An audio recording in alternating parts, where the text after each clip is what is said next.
gamba baggulawo na tiimu ya Zambia mu pool D mwe bali era nga Uganda omuzannyo ogwo yasobodde okuguwangula ne goals zabadde 74 ku 38 kitegeeza nti Uganda yawangudde omuzannyo ogwo n'obubonero 36 era nga ssaawa zino wetwogerera yekulembedde pool D mwe bali after one game nga bakazannyiza omuzannyo gumu buli tiimu ku tiimu ezennya eziri mu pool D mwe bali yakazanya omuzannyo gumu Uganda yekulembedde kuba yasinze okuwangula ne margin ennene naye bwe nkulaga details z'omuzannyo ogwo zino zolaba wano biyinza okukubuzaabuza naye ngenda bambi kunnyonnyola eno side ya Uganda oludda wano ye Zambia yewali tiimu ya Zambia naye nga otudda ku tiimu ya Uganda oyagala nkulage performance ez'aba individuals abasinze okuba nga bakolera Uganda goals zino 74 ze baakoze ezaabayambye okukuba tiimu eyo ya Zambia ne obubonero margin ya obubonero 36 eno POS ntegeeza position ino lyerinnya ly'omuzanyi eno ye goals omuzanyi ze yakoze ino A attempts ze yakoze mbu ku attempts ze yabakoze ku basket yakozeko goals meka kati bwe nkunyonyola bwekyo kyekitegeeza kati position Peace Proscovia captain wa tiimu eno azanya nga goal shooter era nga yasinze okukola obubonero obungi ku lunaku nga yakoze obubonero 56 ku attempts 62 ze yabadde nazo nti yatuuse ku attempts ntegeeza nti moments ze yafunye zayinza okukolera mu goals zabadde 62 naye n'akolako 56 ku zo kitegeeza nti nno goals 6 zokka ze zamulemye ku attempts 62 yafeirinzeko 6 zokka endala zonna 56 n'aziteeba kikulaga nti Peace Proscovia nga goal shooter muzanyi w'amaanyi era oba oli agwanidde okuba kapteni wa tiimu eyo then ono goal attacker Stella Oyera yakoze goals 8 mu attempts 9 then omuwala wanjala Rachel Nanyonga n'akola goals 10 mu attempts 14 ng'ono yayingidde mu buyingizi nga substitute omuwala Rachel Nanyonga so total Uganda n'ekola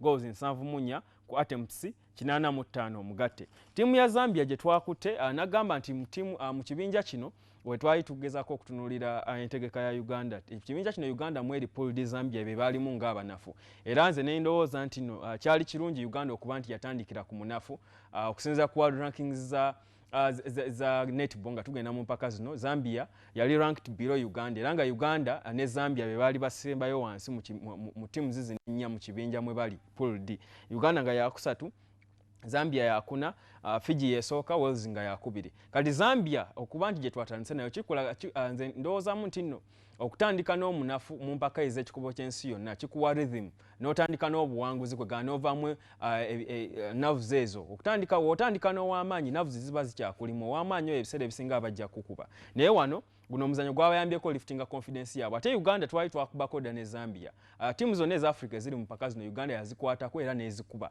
ezisinga obungi Malawi eringa yali etusumbwa naye no Zambia ne South Africa yali ebit stable naye no Zambia yetwadde tugyesobolera nasanyuse nti twagikubye margin ennene naye otunira Zambia abazanyi baabwe Diana Banda yakoze attempts 11 zonna n'aziconvertinga n'akola goals Lucy Jere yakoze attempts 22 n'ateeba goals 24 Eliza Bwalia yakoze attempts 5 n'akola goals 6 ne bakola omugatte gwa goals 38 mu attempts 44 kikulaga nti Uganda tulina weapon eya Peace Proscovia y'amaanyi kuba olaba ye margin ye goals zakola mpitirivu obungi kati katusuubire nti n'emizannyo eginaddakaawo tujja kuba oba oliawo tubuildinga ku buwanguzi buno Uganda kati buli win erimu obubonero bubiri so Uganda erina obubonero bubiri ne tiimu ya Fiji nayo yazanya olunaku lw'eggulo bagikubye actually Wales yakubye Fiji kitegeeza nti kati Fiji naye erina obubonero Wales naye erina obubonero bubiri Fiji ne Zambia tebalinawo yadde akabonero naye bwe tutunuulira results endala nga bwe zaabaddeyo ndi mostly interested mu teams eziri mu kibinja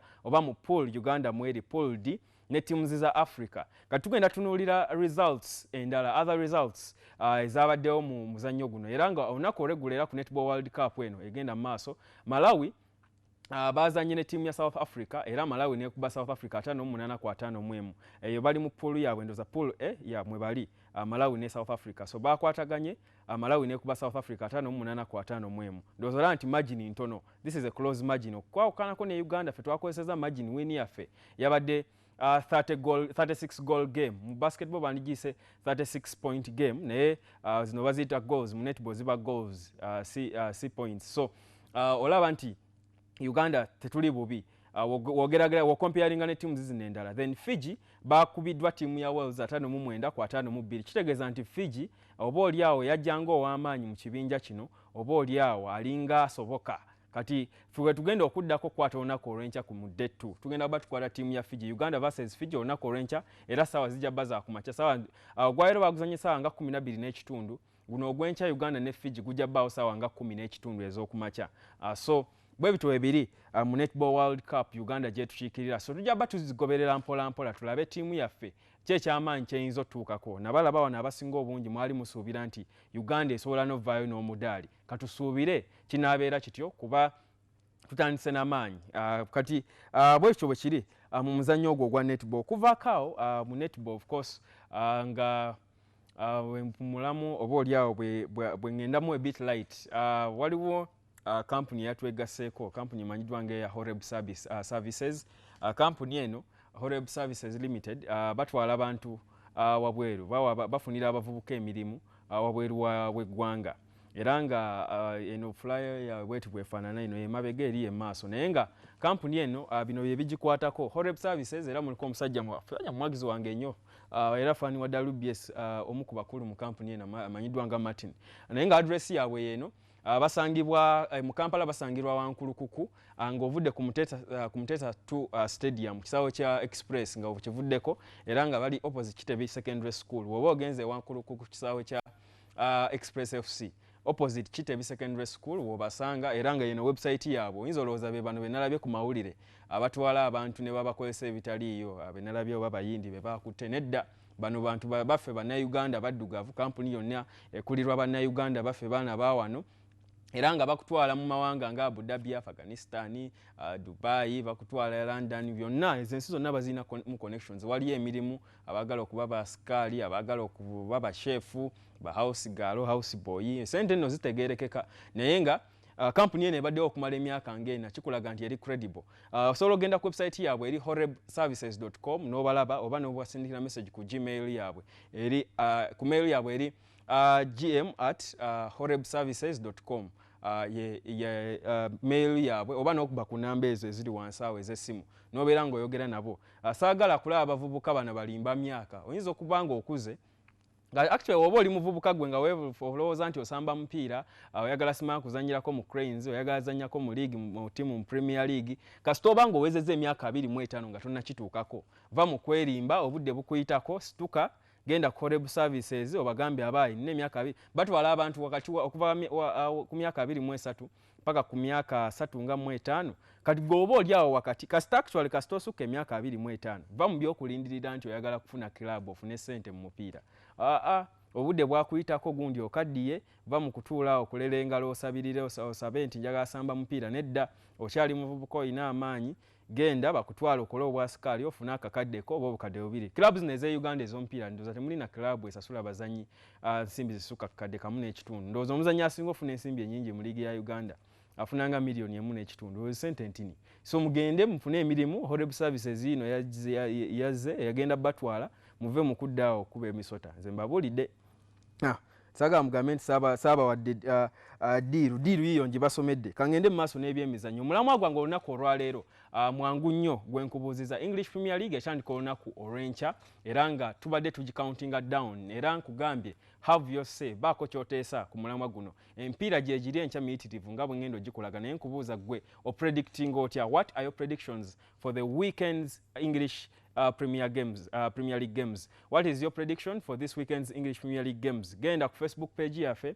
ensiike y'emizannyo, genda ku @webdanseb ku Twitter, genda ku hashtag ensiike y'emizannyo ku Twitter, obeere ng'okomentinga. Naye nga bwe mba ngenzeeko ku mikutu egyo, olunaku lw'eggulo nasomye message 2 naye message zaabadde mpitirivu.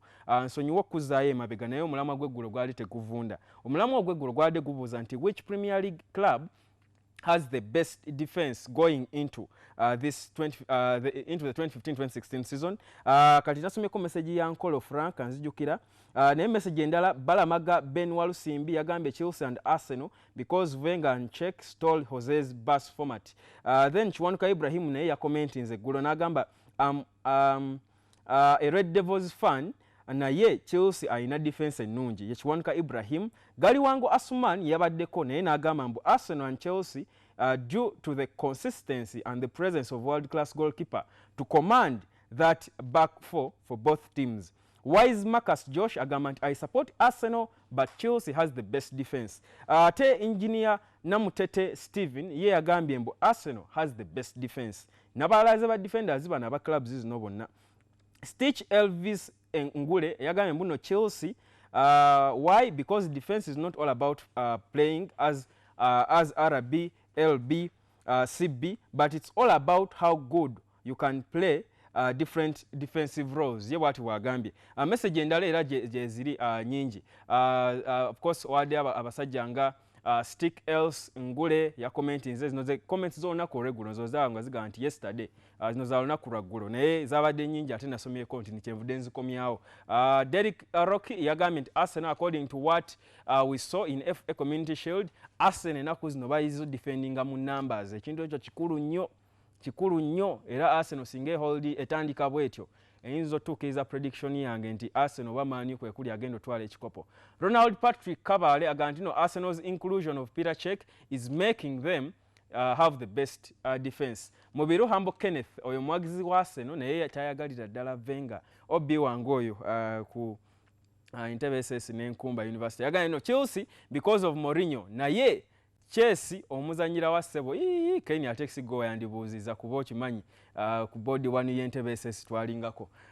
Then Muganzi Pablo Ndyamuhaki kwali yabaddeko Joshua Clarence Bugeza Kizito Twaha Akankwatsa Alan Dennis Deno Dennis Deno kia Dennis omusajja yaga no Arsenal is organized and with Czech they feel confident. Ye watu weyagambe Dennis Deno oyo musajja engineer yakutwe ne sawa zino gyali emabega ali ku show kikwasaganya musajja mumwagizi wa Arsenal Dennis Okia.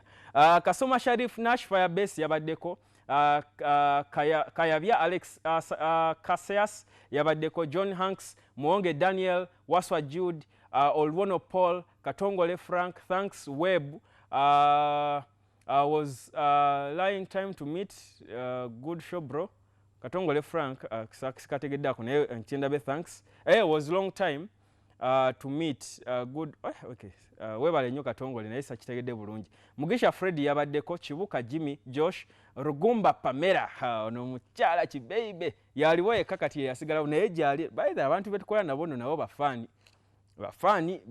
ate ekintu ekikulu Rugumba Pamela yagambye I think Arsenal got it all. Oyo mwagizi wa Arsenal mukyala mulungi nnyo lumungi amubalaga ekifaananyi kye wano akubisa abavubuka ebikote Eric Hans yawaddeko Alvin Mark Liada Kasita Raymond Remy Jinda Prince Samson Mbazira message zabadde nyingi ola njagadde nzikomyewo kuba mbadde kyenakoze kyadde kirungi osomako bbiri nga mwadde bangi.